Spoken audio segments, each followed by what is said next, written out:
welcome to the Translation Capsules, free online talks between translation and interpreting specialists and members of the Department of Translation, Interpreting and Applied Languages of the University of Vic, Central University of Catalonia. Today, it is a pleasure to count on the presence of Peter Bush, an award-winning translator from Catalan, French, Spanish, and Portuguese, and Ronald Puppo, translation of several Catalan poets, and a senior lecturer at the University of Vic, Central University of Catalonia. I would like to thank all the people who have made this event possible and mention organizations that have promoted this activity.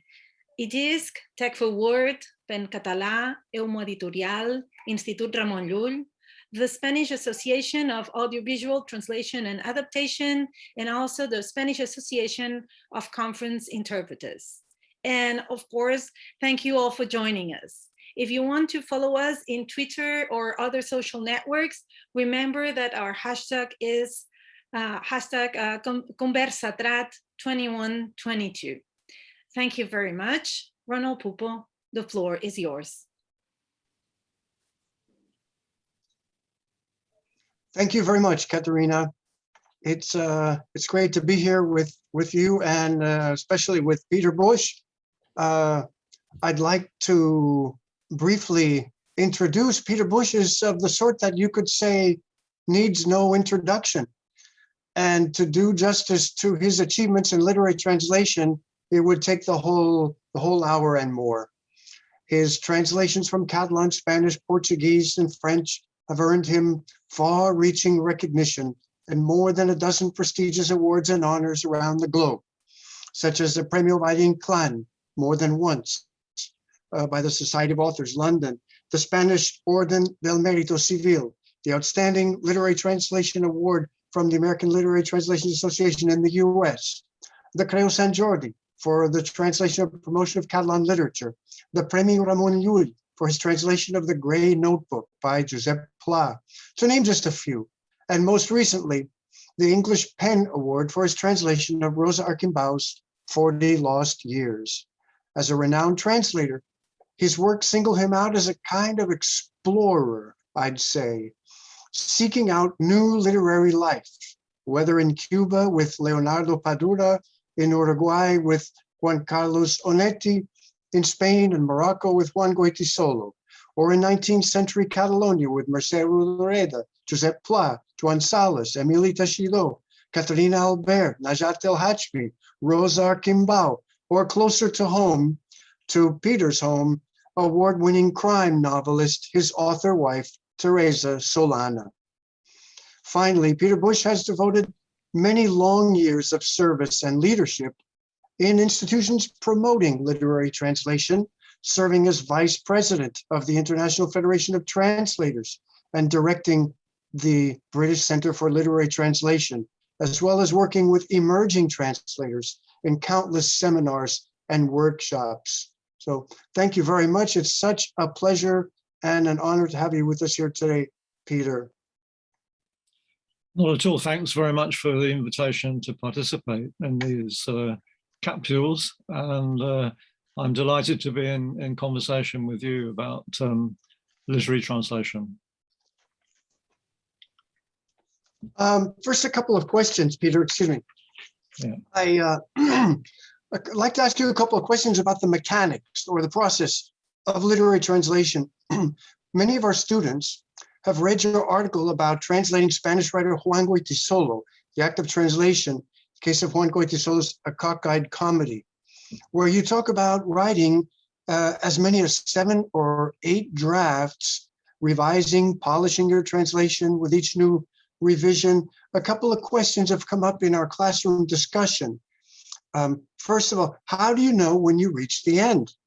When can you say, they want to know, that is it, this is the final draft? And the other question is, do you still work through so many drafts after all these years? Or has your experience as translator resulted in your reducing the number of drafts?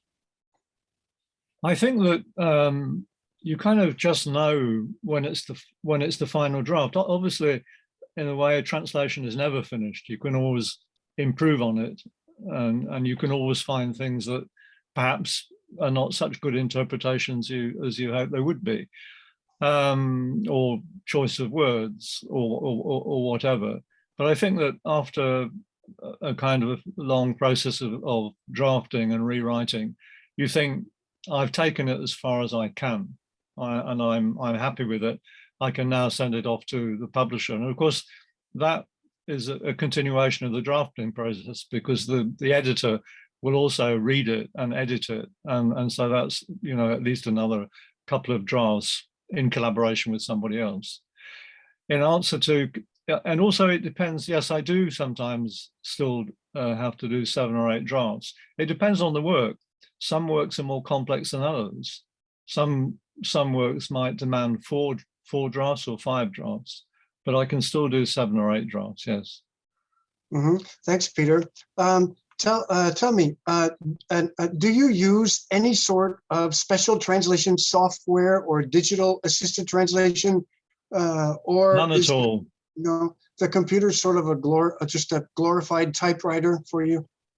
Well, it is a glorified typewriter, but at the same time, I mean, it's a tremendous instrument for research, which was never available before from a typewriter. So that you can do all the kind of dictionary searching and fact searching, information searching, you can do that online. Of course, that makes all the difference. Turning, if we may, to focusing on some of your translations from Spanish and Catalan over the past 10 years or so. In an interview of yours a few years back, you mentioned that you are especially pleased with your translation of Fernando de Rojas' Celestina in a new translation published by, let's see, I have it here. Excuse me, here it is. In a new translation published by Penguin Classics. Yeah. You can see that. Can you talk about any particular difficulties you came up against in translating Celestina, or some other aspect of this landmark translation that you'd like to point out? Well, it's a book that I read in Spanish for the first time when I was at school, before I went to university, and I was really fascinated by it. And then I studied at university. So it's something I've lived with for a long time. And I wanted to, I took the idea of the translation as a proto-novel. Many of the translations of Celestina are translations of something that is seen as a failed play. And I think it's not a failed play. It's kind of, it was written in 1492 when genre weren't developed in that way. And I saw it as a proto-novel. And so I took out the kind of dramatic structure that was in fact, I think, inserted by de Rojas's first publisher.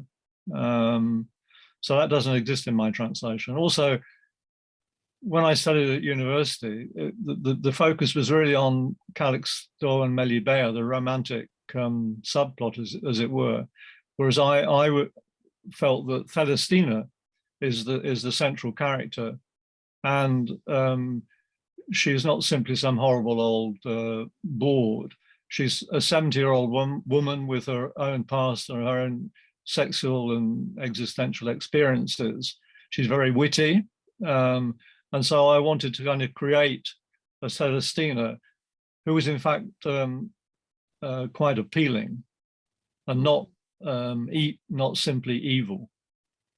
And so, for instance, characters refer to her as Sally in a kind of an affectionate way.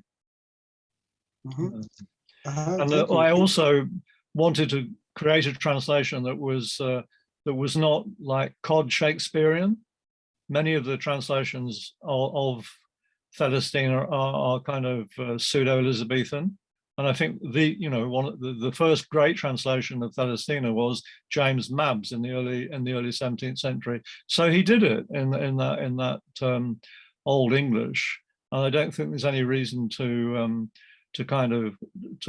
try and invent new forms of Elizabethan English. What we want is what I wanted to do is some form of English that would have that kind of fresh ring that Celestina had when it was written in the first place.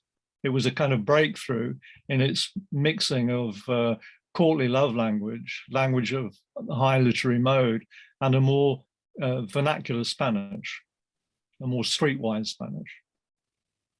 Mhm. So it's appealing to readers today. Quite a number of your translations, especially from Catalan, deal with the Spanish Civil War by both men and women writers of importance. Mercè Rodoreda, Joan Sales, Emili Teixidor, and most recently, Rosa Arquimbao. You've pointed out elsewhere the need for English readers to access authors working from the inside, insiders who live and write the war happening in their own country, rather than through the eyes of outsiders like George Orwell or Ernest Hemingway. Can you just talk a bit about this? Yes, I think that one of my aims as a translator is to really kind of combat the self-sufficiency of the English-speaking world and its culture. And part of that self-sufficiency is seen in the lack of translations, from other languages, but also the way that priority is given to accounts by English people of what goes on abroad, of the other. And in terms of the Spanish Civil War, the two people, Hemingway and Orwell, are most noteworthy. Kind of in the English-speaking world, readers will automatically be directed to Orwell's Homage to Catalonia or Hemingway's novel.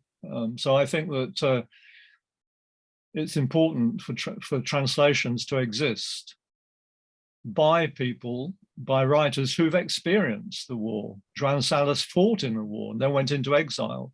Rosa Maria Arquimbao was a woman who fought for political rights for Catalan women, for emancipation, for the vote, and fought to kind of develop the Catalan language and Catalan literature. And she was forced to go into exile. Similarly, Mercè Rodoreda had to go into exile because of her position in Catalan culture. And of course, Orwell and Hemingway were foreign correspondents. They were used to kind of going into war situations and reporting back to the US and the UK on what they saw, and then they left.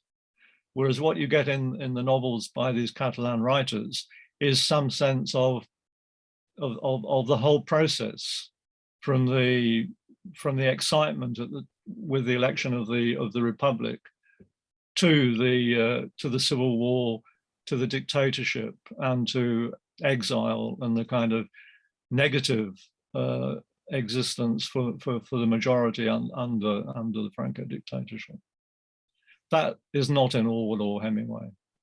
And also these Catalan writers write ironically about the war, and they write anti-romantically against the war, whereas with Orwell and Hemingway, there is always a romantic element to their chronicles, and at the center of that is them as the kind of heroic foreign correspondent on the battlefront lines.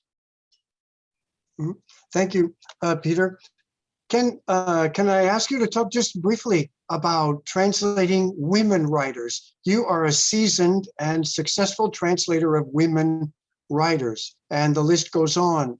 You haven't apparently experienced the difficulties that some men may have. I'm thinking of American poet Amanda Gorman, The Hill We Climb, and the controversy it set off in places where it was translated by men. How do you deal with dealing with womanly authorship? Are you aware of it, or? Well, I think that I'm aware of it. I'm aware of the fact that in the novels of Rodoreda, or the people that you've mentioned, or Caterina Albert, Victor Catalan, so there's very much, you have a sense of a narrator who is looking at the world from the perspective of a woman. However, you know, as a translator, you enter that, you know, you enter these worlds as translators. It's not that you kind of divest yourself of your gender, but you're translating the words on the page, and the style, the themes, and really the kind of identity of the sexual identity of the author, the gender of the author, is not central, in the sense also that the works that these women have written, you know, when they're written, they're out there in the kind of public domain. I mean, I'm at the moment, I'm translating Proust. You know, Proust was gay. I'm not gay. The author that I've most translated is Juan Goytisolo. I've translated, you know, 12 or 13 books by Juan Goytisolo. He too was gay, but that their kind of gender identity was never something that was an obstacle to my translating their work. Juan Goytisolo used to say to me, you know, Jean Genet, when he spoke about his gayness as a writer, he said, I don't want to be known as a queer writer. I want to be known as a writer. Thank you. Can you, one of your many remarkable successes is bringing Catalan writer Josep Pla to English readers in 2 hefty volumes, one of which published by New York Review Books. Can you tell us a bit about Pla and what drew you to? He's a controversial figure.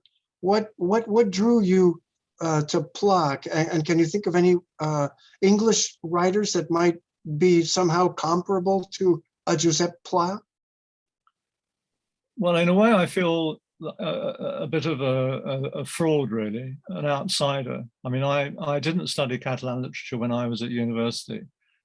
And the way that Josep Pla came to me, I'd obviously heard of him as a writer and as a kind of figure in Catalan letters. But it came to me, the Grey Notebook came to me through Edwin Frank at the New York Review of Books, because I translated for him Tyrant Banderas by Valle Inclán. And he wrote to me and said, I've just signed a contract for the translation of Al Cuadern Gris. Could you tell me of anybody who could translate it? And so I, rather immodestly, kind of wrote back and said, I would love to translate it. And eventually I got the contract. And then I went on to do Life and Bitters and more recently Salt Water.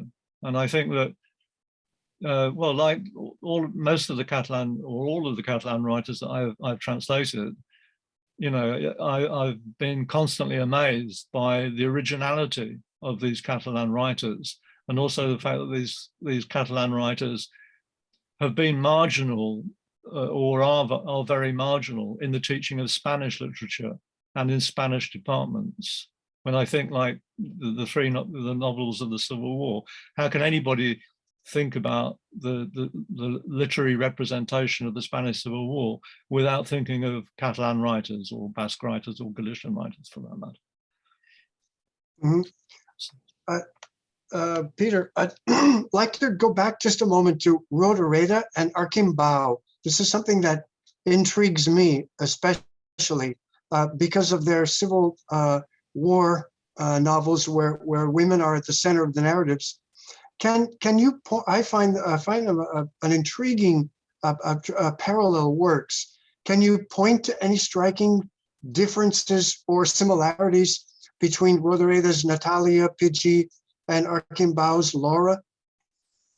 I think they are. You're right. They are parallel works. I mean, the more I translated, the more I read the Arquimbao novel, which was published in 1971, whereas Rudereda's Plaza del Diamante was published in, was it 1962, I think. So there's a kind of 9-10 year difference between the publication dates. And I think that the Arquimbao novel was written partly in response to Rudereda's novel.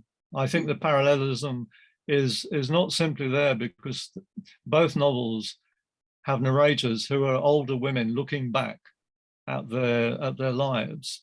Both women come from rather, kind of poor backgrounds. Pidgey is, she works as a girl in a cake shop in Gracia, and Laura Vidal starts off life in a household, a working class household, where her father is a trade unionist and her mother cleans the stairs because they're the concierge. I think the main difference is that Laura Vidal is much more outspoken and much more kind of involved actively in the political events coming after the kind of election of the Second Republic, and she's much more. She's kind of, what struck me about her is her affirmation of herself as a young girl, as a woman, and of her wish to be free in every way. I think that Rudereda's heroine is less assertive in that way. She's assertive in other ways. She's very sensuous. She has this sensuous consciousness of the world around her, the furniture that she's cleaning, the feelings and experience of the street. And she's also very assertive in the way that she breaks the eggs. She kind of comes to hate the pigeons that her husband foisted upon her. So she can be assertive, but she also has 2 children. There's a different attitude towards sex. Pidgey has a coup de foudre with this young man that she meets in a fiesta in Gracia. She falls passionately in love with him, and of course that develops in a different way to the sexual relations that Laura Vidal has, because she basically has an affair with an older rich man purely and instrumentally and pragmatically in order to have money to set herself up in business. So she has a much more utilitarian attitude towards sex. What they have in common, of course, is that they're both young women who have this, kind of real aspirations for a kind of a happy future, which, these aspirations seem to be being realized with the coming of the Second Republic. And then they, everything goes down the pan, and they have to, Laura Vidal has to actually go into exile, and Pidgey has to face the issue of how she's going to feed her children, and she finds a second husband after her first husband is killed at the Aragonese at the front in Aragon. So I think there are things in common, and both, of course, were published by Club Editor, by Joan Salas. So she had the same publisher. That's curious. And his novel, in a way, was possibly inspirational to both of their novels. Let me show the 2. There's in Diamond Square, Rudereda. Yeah, that's right. There's 40 Lost Years by Rosa Arquimbao there. Yeah. And of course, Arquimbao is a novelist who was forgotten. I mean, she's only recently come to light, partly because of Julia Guillamon, the journalist literary journalist at the Vanguardia, and also kind of writer of books about Catalan literature. he kind of helped rediscover her, and with the help of Coma Negra, who have brought into print new editions of her work. And I was actually introduced to her by a feminist scholar and poet and writer, Marie-Angèle Cabré, because I kind of asked her, you know, what women authors are there that are interesting, and she mentioned Arquimbao. And because the books were in the bookshop, I could buy the book and read it and think how kind of astonishingly original this book is. I can see the Catalan version behind you with the author and a cat. That's right. Yes, a very striking photo. I mean, Yeah. when I read it, I was actually reminded of Catcher in the Rye, which you may feel very strange. But you know, Catcher in the Rye, when I first read it when I was 14 or 15, it struck me it was such a, you know, the kind of adolescent point of view in Catcher in the Rye was so original and so new compared to other books that I'd read, and it was the same with Laura Vidal. I mean, this was a voice that I'd not heard before in writing in Catalan or in Spanish for that matter. It seemed so kind of fresh, and to have such a kind of energy about it, and yet very, very sensitive. And the way that you go from the sense of joy, there's a real bitterness in the final pages of the book, where she feels, where Laura Vidal feels of herself being isolated, lonely. I mean, she meets up with a boyfriend from the Civil War who had gone into exile and gone to Latin America, and she kind of, you know, teeters on the edge of possibly, you know, marrying him. But that kind of closure isn't possible for her. She feels she can't do it. Whereas, of course, in Diamond Square, Pidgey does find the second husband and reach a certain amount of closure. Although with that heroine as well, she is also full of bitterness and a kind of an emptiness that came with the Civil War and that experience. I thought of them both as being at once extremely Catalan, but at the same time very universal, in the sense that they are women on the home front.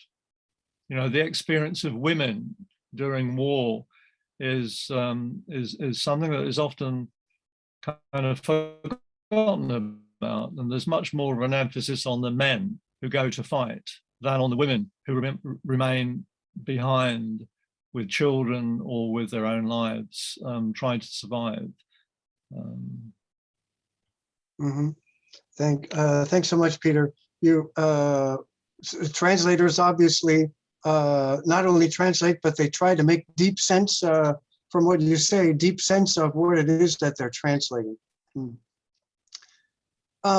Peter, can you talk a bit about what translators do in addition to translating? Do you have to spend a lot of time finding new titles to publish, translate, searching for publishers, promoting books, job-related travel? Is it a romantic sort of a profession? Well, I'm a romantic. I mean, it's. I mean, if you're a full-time freelancer, and you have to ensure, you know, that's your source of income, then you have to try and ensure that you have kind of cash flow, that you know, something is coming in, and that means that, yeah, I'm always looking for new work to translate, and I have, obviously, publishers come to me and with titles as well. So there's that side to being a freelance literary translator. I mean, that's there's the excitement, what you mentioned about the kind of the translator as explorer, finding new books to translate, things, or finding new interpretations of work that has already been translated. And then there's the kind of teaching side of it. I think that I enjoy. I've just been co-leading a 3-day workshop at the University of East Anglia for advanced Catalan literary translation workshop, and I enjoy working with other translators on the kind of, you know, on the art of translation. There's also the kind of promotional thing. I mean, when my first translation came out, the first volume of Juan Goytisola's autobiography, Forbidden Territory, when it came out, I was expecting something to happen. You know, here was my first translation. It was in print. That was wonderful. But I was expecting this to be a public event. I mean, there were reviews, but there was no kind of public event. So when the second volume came out, I organized some public events, and Juan Goytisola came over, and we did readings and so on. And I did subsequently several tours with them. And I think that, you know, as a literary translator, you have to work with the publisher to promote the work. And I think that's very rewarding, in the sense that you spend months closeted with the book, translating it, and then you have an opportunity to kind of discuss that translation and what it means with people who are reading your translation. And so, yes, I've organized several tours in the States to promote the Josep Pla, the Great Notebook, and Uncertain Glory by Joan Salles. Yeah. Can we open the floor to the viewers, the other participants, and see what kinds of questions people would like to ask? Well, I've seen there's a question here about ethics. It is, after all, a risky decision modifying the original. How do you decide where the limits are? How much must you respect the original? Well, I mean, it is a risky decision modifying the original, but a translation is a total modification of the original. You're transforming something in one language into another language, so that there's no easy way to kind of transport the original into a new language without a total transformation. So it's rewriting. The kind of all those drafts and rewriting that I do are in the hope of approaching the originality of the text that I'm translating in my own language, and creating, if you like, a work of art that exists in English as the Spanish, Catalan, or whatever exists in the original in those languages. So yes, I mean but I think, you know, that to me is the ethical approach to translation, is having a professional approach to reinterpretation, and it is, if you like, a kind of performance, because you're kind of constantly rehearsing your own script, honing it. So I don't.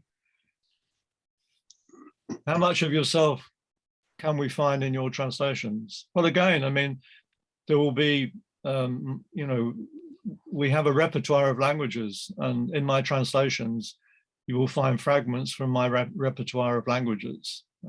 You'll find words that are very personal to me. You won't know that as a reader, but I can identify them. But at the same time, a lot of this, or most of what's in, I mean, everything is there in terms that I've made hundreds of thousands of choices. They're my choices, but they're my choices in the sense that I'm reacting and responding to that text that was written by somebody else. So they're not totally my choice. I mean, translation, you know, you're moving from the work of someone else to yourself. It's going through you and your consciousness, but it's not an entirely subjective thing, because there are all these controls, the critical controls and distancing. When, for instance, you stop after somebody's mentioned a third draft. Yes, I stopped looking at the original after my first draft for 3 drafts, and then I go back to the original and we'll compare the two. And then towards the end, I might go back to the original as well. And then there will be things like, for instance, translating Pla. When I was translating, I'd never translated somebody who described nature in such a way, or landscapes or seascapes. I never translated that kind of, because Goitisolo, for instance, there's none of that is in Goitisolo. He hated nature. He was an urban writer, and so I'd never really kind of translated language of that kind before. And when I was redrafting the Grey Notebook, I had to return to the passages which were descriptions of scenery and work on them much more. Yeah. Do experiment a translation of yourself? Well, I think that with every translation of work that is substantial, it must kind of change you, and you learn a lot through every translation. And well, as I've said with Pla, you kind of have to find sometimes new styles that you're not used to writing. So there is a constant kind of stylistic element in the research that you do within a translation. I mean, I'm about to translate a novel that's set in Patagonia, written by an Argentine writer. Well, that I'm going to be researching Patagonia, and I'm going to be researching particular vocabulary, lexis that has to do with Patagonia, which I'm not necessarily kind of very familiar with. And it will, I'm sure it'll mean that I will read Bruce Chatwin again on Patagonia, and or Hudson on Argentina. I will read some English writers who have written about Patagonia. So yes, I mean, I think all reading is a kind of is a transformation, and not. I mean, the reading of a translator is a particularly intense form of reading, but I think all reading is something that is of any value, is something that has an impact on your own consciousness, on your own feelings and sensibility, and sets off your memories and kind of it's an emotional experience as well as an intellectual experience.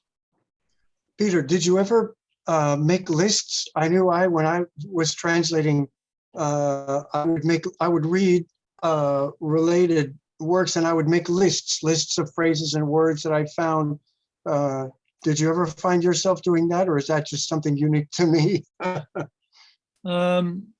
No, I haven't really made lists, but for instance, when I was translating Cara y Comedia by Cockeyed Comedy, I did read Chaucer, and I read some of Shakespeare's comedies. Mm-hmm. And I kind of took words out of that ended up in the translation, and so I did actually kind of make a note of some of these. And at the moment I've just been trying my arm at a translation of some of Tirant lo Blanc, the kind of 15th century Catalan classic, and in the process of doing that, I've been reading Shakespeare's historical plays, like Henry V and so on, just to get me into the kind of period and that kind of, not that I'm going, as I said with Celestina, not that I'm going to kind of try and produce some pseudo Elizabethan translation of Tirant lo Blanc, but if I ever do go on to translate the whole thing, but because I want to get into the period, and there's no better way of getting into that kind of period than reading Shakespeare or Chaucer or similar authors in English.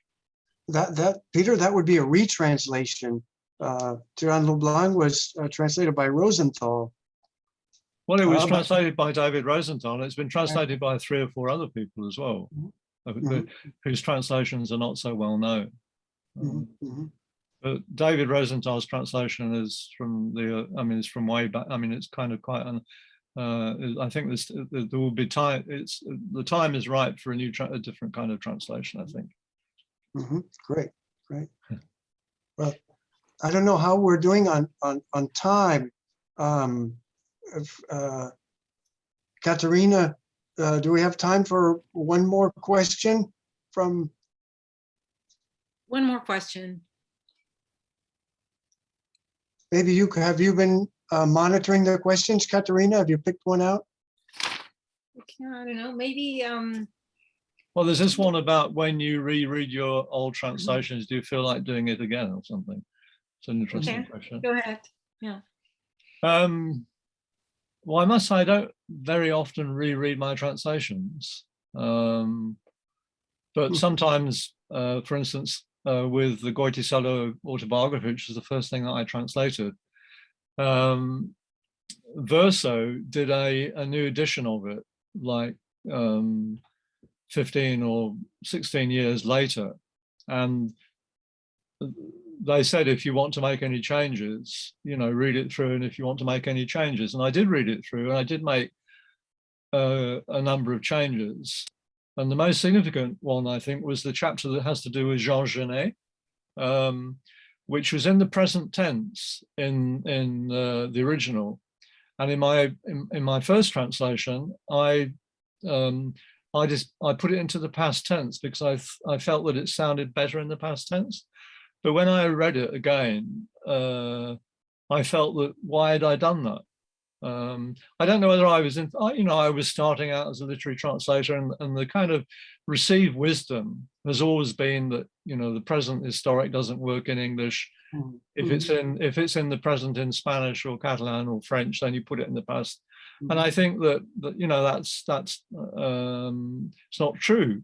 Many English writers now, American writers, use the historic present, and so I changed it for the Verso edition. The chapter on Genet is in the present tense as well. So perhaps, yes, I'm sure that if I read perhaps one or two of my other, like Onetti, I'd love to get those Onettis back into print, and if we could find a publisher for those translations, I would certainly. Probably I would reread them and no doubt make changes. Yeah.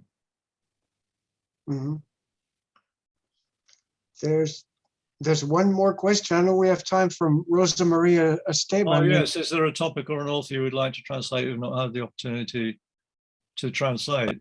Well, yes, there is. I would really like to translate Galdós, and I've never had an opportunity to translate Galdós. I think he's a wonderful writer, and he has been translated, but I think that, again, there are many of his novels that could be retranslated, and many of his novels have never ever been translated. And I know that some Spanish, kind of like Javier Marias and Javier Cercas, they don't like Galdós, but I think Galdós is a great novelist. He's on a par with Balzac, and should be recognized as such in the English-speaking world. So yeah. Great, Peter. It's been fantastic. It's been fantastic. Well, it's been a pleasure to converse with you again, Ronald, about translation. Yeah, and so. I don't know how we're doing on time, Katerina. It's like, are we closing the gate while there's still people trying to get in? We're closing the gate. Yeah. Oh, okay. Okay. Thanks again. Thanks so much, Peter. Okay, that's fine. It's a pleasure. Goodbye. Thank you for all the participants for their interesting questions.